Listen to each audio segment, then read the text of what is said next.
In Ecclesiastes chapter 5, verses 1 and 2, the Bible says, "Go near to God to listen." And it continues, it says, "Don't be quick with your mouth, don't be hasty in your heart to utter words before God, for he is in heaven and we are on earth, so let our words be few." When you pray, do you usually spend more time listening or talking? I encourage you today to slow down, to not talk.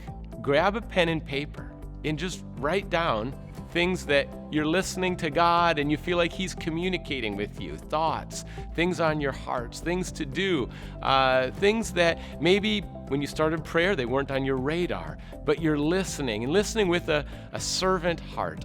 You know, when Eli started listening to God, Samuel was coaching him and saying, okay, be still and say, God, your servant is listening.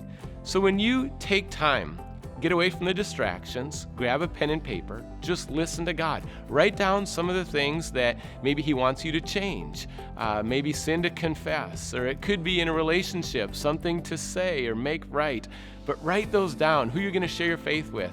Whatever you sense God is leading you to do, write that down, and that's part of the communication with God. You don't have to talk a lot all the time, but instead, slow down and listen.